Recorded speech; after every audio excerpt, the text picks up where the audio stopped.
নমস্কাৰ মোৰ প্ৰিয় বন্ধু বান্ধৱীসকল লগতে মোৰ আই মাতৃসকল কেনে আছে আপোনালোক আশা কৰোঁ ভালে আছে লগতে মোৰ চেনেল অসমীয়াত ঘৰুৱা দিহা বাই চন্দ্ৰকলালৈ আপোনালোকক স্বাগতম জনালোঁ আৰু আজি আমি এই ভিডিঅ'টিত কথা পাতিম বিছাই ডাকিলে কি কৰিব লাগে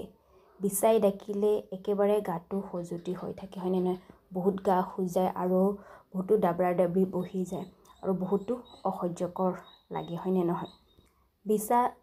দেখা পালে ভয় লাগে হয়নে না আৰু বিছাই যিখিনি ঠাইত ডাকে সেইখিনি ঠাইত হুং যেতিয়ালৈ ওলোৱা নাযায় তেতিয়ালৈ বহুত বিষ হৈ থাকে আহক আজি মই আপোনালোকক এই ভিডিঅ'টিত এনেকুৱা দুটা উপায়ৰ বিষয়ে ক'ম যিটো উপায় কৰি যদি আপোনালোকৰ বিছাই ডাকে আপোনালোকে লগালগ ভাল কৰিব পাৰিব তেন্তে বেছি দেৰি নকৰি ভিডিঅ'টি আমি আৰম্ভ কৰোঁ আৰু জানো এক নম্বৰতে লাইজাবৰি শাক আপোনালোকে কি কৰিব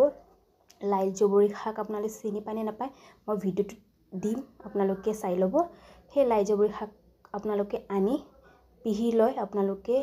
তাৰ ৰস প্ৰথমতে হুং ওলাই লৈ ভালদৰে লগাই দিব এনেকুৱা যদি কৰে তেন্তে আপোনালোকৰ বিছাই ডাকা আপোনালোকৰ 5 মিনিটৰ পৰা 10 মিনিটৰ ভিতৰতে আপোনালোকৰ ভাল হৈ যাব দ্বিতীয়তে মাইকী মানুহৰ চুলি বা ছোৱালী মানুহৰ চুলি আপোনালোকে কি কৰিব যদি বিছাই ডাকে তেন্তে আপোনালোকে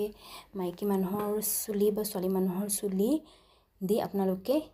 যিখিনি ঠাইত বিছাই ডাকিছে সেইখিনি ঠাইত ঘঁহি দিব এনেকুৱা কৰিলেও বিছাই যি ডাকা সেই বিছাই ডাকাটো ভাল হ'ব আশা কৰোঁ আপোনালোকক মোৰ এই ভিডিঅ'টি ভাল লাগিল যদি ভাল লাগিল তেন্তে এটা লাইক কৰিব লগতে মোৰ ভিডিঅ'বোৰ শ্বেয়াৰ কৰিব লগতে মোক কমেণ্ট কৰি জনাব কেনেকুৱা লাগিল মোৰ ভিডিঅ'টো বা আগলৈ কিবা বিষয়ে জানিব বিচাৰিছে মোক কমেণ্ট কৰি জনাব ঠিক আছে লগতে মোৰ চেনেলটো সাবস্ক্ৰাইব কৰিব আৰু তাৰে ওচৰত থকা নটিফিকেশ্যন বেলখন প্ৰেছ কৰি দিব কাৰণ আপোনালোকে যদি নটিফিকেশ্যন বেলখন প্ৰেছ কৰে তেন্তে মই যেতিয়াও যিকোনো ভিডিঅ' আপলোড কৰিলে আপোনালোকে প্ৰথমতে নটিফিকেশ্যন পাই যাব ধন্যবাদ